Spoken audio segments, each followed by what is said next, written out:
오늘 이 본문 말씀에서 고린도 교인들의 문제를 다루고 있는 바울의 심정은 참으로 기가 막힌 것 같습니다.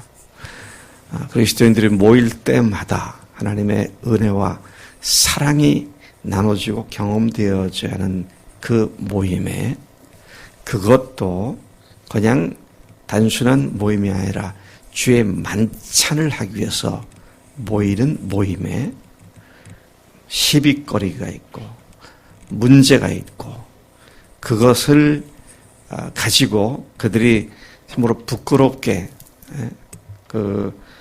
은혜와 사랑이 아니라 원망과 시기거리가 되고 시비거리가 되는 그러한 영적으로 미숙하기 짝이 없는 교인들의 상황을 보면서 바울이 강한 책망조로 이 말씀을 하고 있는 것을 봅니다. 그들이 행하는 일 중에서 가장 신성한 의식이어야만 하는 주의 만찬이 문제거리가 되어서 지금 바울이 그걸 다루어야 할 만큼 심각한 상황에 있음을 보게 되는 것입니다. 얼핏 보기에는 예수님께서는 형식이나 의식을 굉장히 싫어하시는 분 같아요. 바리새인들을 비난하고 공격할 때 형식적으로 외식하는, 위선적으로 행하는 그들을 비난하고 공격한 것들 때문에 우리가 그렇게 생각할 수가 있을 것입니다. 그런데 그렇게 보이는 예수님께서 유독 두 가지 의식을 행하라고 말씀하셨죠. 예. 그 첫 번째가 주의 만찬입니다. 또 하나가 침례죠. 그래서 우리는 교회에서 두 가지 의식, 예식을 행하는 것이 주의 만찬이고 또 하나는 침례입니다. 우리 교회도 침례를 행하고 1년에 좀 적게 하는 것 같이 느껴지지만 한 서너 번 정도 우리가 주의 만찬을 행하고 있습니다. 근데 이 두 의식 모두를 보면 복음을 상기시키는 의식입니다. 침례 의식이 그렇죠. 내가 옛사람과 함께, 예수님과 함께 옛사람이 죽었다고. 네. 그 다음에 내가 예수님과 함께 다시 부활에 참여해서 새 사람으로 태어났다고. 그렇게 신앙을 선포하는 것이 바로 침례 의식이죠. 그런가 하면 주의 만찬 의식은 뭡니까? 예수님의 살을 내가 먹은 자가 되었습니다. 예수님의 피를 마신 자가 되었습니다. 내가 지금 살고 있는, 또 살아가는 영적인 원천은 예수님 자신입니다. 늘 그것을 상기함으로 말미암아 주님의 피가 우리의 온 존재를 생명력에 넘치게 만들어주는 그런 역할을 하게 하기 위한 것이다. 그렇게 말을 할 수 있습니다. 여러분, 우리 심장에서 피를 펌프질을 해서 몸 구석구석에게 피를 공급하죠. 그 피가 온 몸을 돌아다니면서 우리 몸을 새롭게 깨끗하게 만들어서 생명을 유지하게 하죠. 근데 피가 전달되지 않는 부분이 있다면 그 부분은 바로 세포들이 죽고 썩어질 수밖에 없습니다. 항상 예수님의 피의 그 놀라운 은혜가 우리를 새롭게 하는 일이 없으면 망할 수밖에 없는, 우리 영적으로 흐려질 수밖에 없는 그런 상황을 여기서 다시 한번 생각하죠. 자, 그런 의미에서 이 주의 만찬 의식은 그리스도인의 삶에 있어서 매우 중요한 역할을 하는 것을 알게 됩니다. 그런데 이 만찬을 함에 있어서 고린도 교회가 파당을 짓고 싸웠다 그랬잖아요. 아마 이 파당끼리 주의 만찬을 행하는 데 있어서 더 은혜를 많이 받겠다고 그랬는지, 또는 다른 신학적인 문제로 그랬는지 모르지만 이 만찬 의식이나 예배를 완전히 석권해 버리려는 그런 사람들도 있었던 것을 보게 됩니다. 특별히 그들은 주의 만찬을 행하면서 먼저 온 사람들이 다 먹어치워가지고 뒤에 오는 사람들이 먹을 것이 없게 되는 이런 불미스러운 일도 나타나게 된 것을 봅니다. 조금 여러분들이 이 말을 생각하면 이해가 안 될 수 있을 거예요. 왜냐하면 우리가 오늘날 행하는 주의 만찬은 떡 조각 조금씩 나눠주고 포도주잔도 요만한 거 가지고 마시니까 이게 무슨 소리인가. 근데 이때 주의 만찬은 정식 식사와 같은 그런 의미죠. 그 기원이 6월절 만찬인데 6월절 만찬에서 유대인들은 무려 4차례에 걸쳐서 떡을 먹고 포도주를 마시며 정식 식사를 하며 예배를 하는 그런 것이 6월절 만찬이죠. 그런 연유로 그들이 모일 때마다 식사를 했는데 애찬 러브밀, 사랑의 식사를 겸하여 했었던 초대교회의 모습들을 연상하게 됩니다. 따라서 떡 조각 몇 개 먹고 하나 먹고 이런 만찬이 아니었기 때문에 자기들이 마음대로 떡을 뜯어다가 먹을 만큼 먹고 그렇게 했다는 사실을 여기에서 우리가 주목해 볼 필요가 있습니다.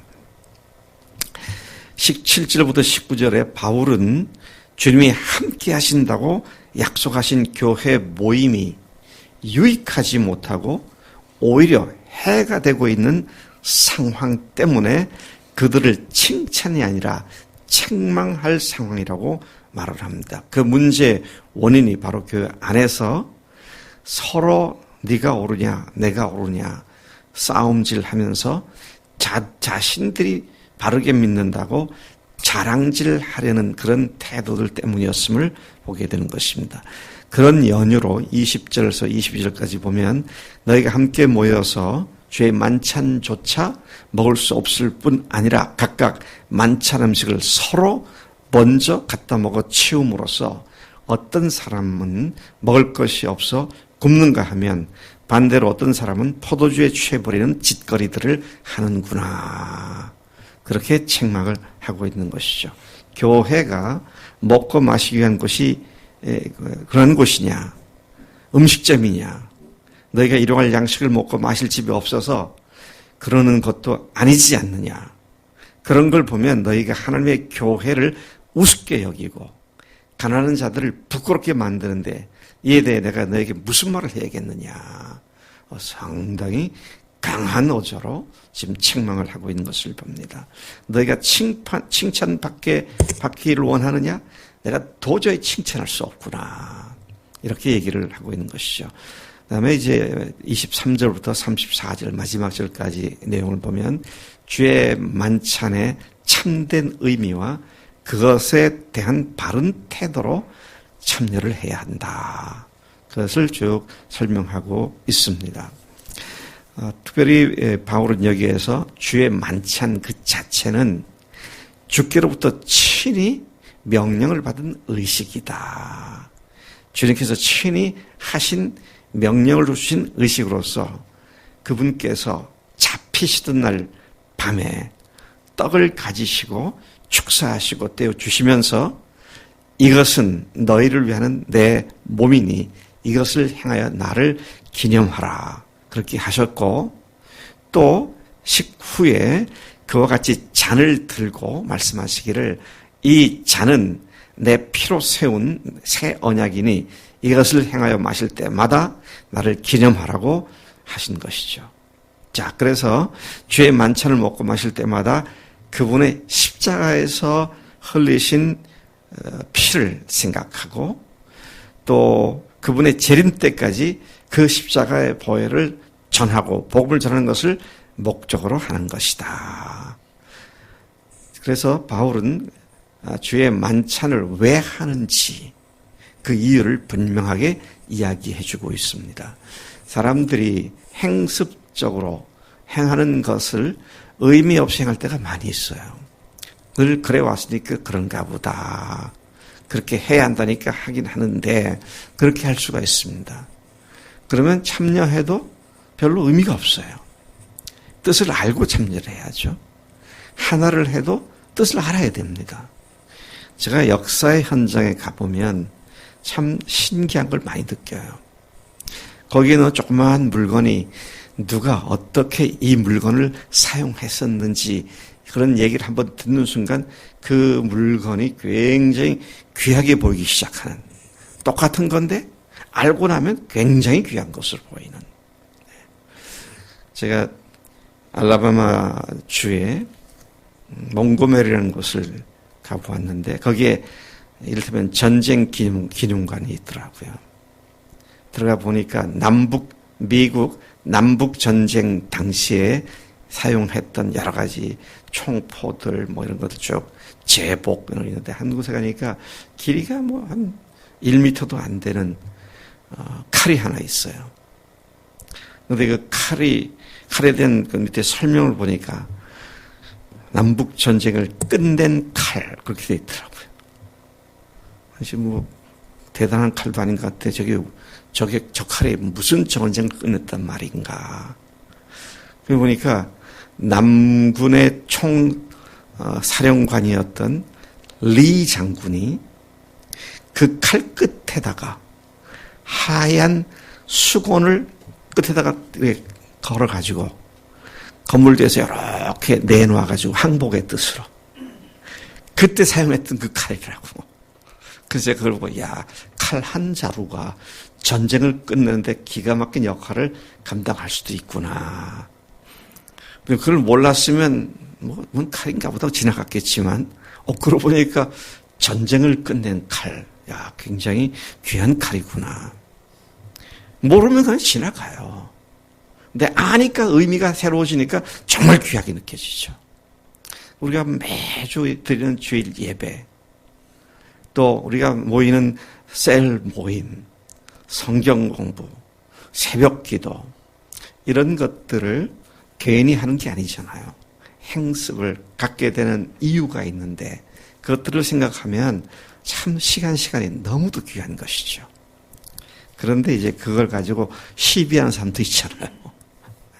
매일 그렇게 해야 되느냐, 꼭 그렇게 해야 하느냐. 가장 은혜로워야 할 것들이 시비거리가 되고 은혜로운 모험이 해로운 것이 된다면 차라리 안 하는 게 낫겠죠. 자, 그래서 우리는 사도 바울이 이걸 통해서 우리에게 하나님께서 말씀해 주시는 의미가 가장 귀한 것이 참 가장 해로운 것이 될 수 있게 그렇게 해서는 안 되겠다.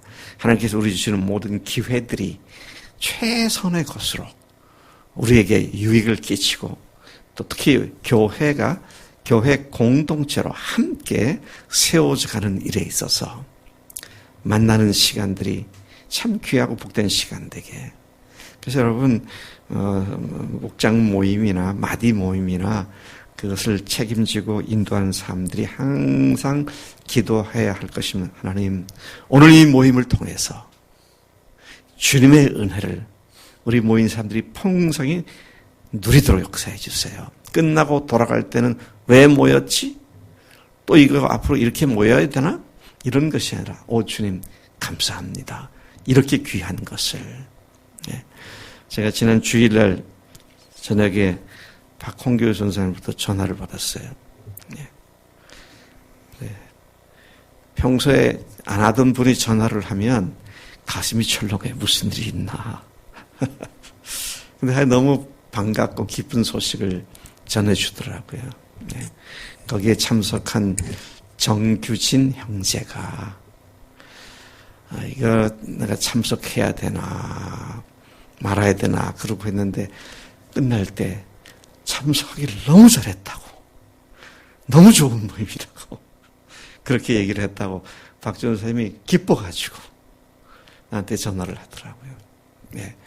여러분 우리가 모일 때마다 오늘 이 모임에 주님께서 말씀해 주셨구나 그런 느낌을 갖고 돌아가게 될 때 또 그 모임이 사모가 되어서 그 모임이 더 풍성하게 되는데, 그러한 모임을 만들 수 있는 건 리더 한 사람뿐만 아니라 모두가 그런 믿음과 소망을 가지고 참석할 때 그런 복된 시간들이 되는 줄로 믿습니다. 하나님 아버지 감사합니다. 오늘 이 아침에 고린도 교회의 문제가 우리들의 문제를 다시 일깨워주고 주님께서 우리에게 주신 가장 최상의 시간들로 만드는 교훈거리가 되게 하셨음을 감사합니다. 하나님, 우리도 주님의 이름으로 모일 때마다 성령께서 함께 하셔서 성령께서 각 사람들의 마음을 움직이시고 성령의 나타남을 통하여 성령께서 주관하시는 귀한 몸이라는 사실을 모일 때마다 누릴 수 있도록 우리가 그런 마음으로 사모하며 모일 수 있도록 인도해 주실 줄로 믿습니다. 그렇게 우리들의 모임이 풍성해지고 그렇게 우리들의 교회가 풍성해지도록 역사하실 줄로 믿습니다. 감사합니다. 예수님의 이름으로 기도를 쌉나이다. 아멘. 아멘.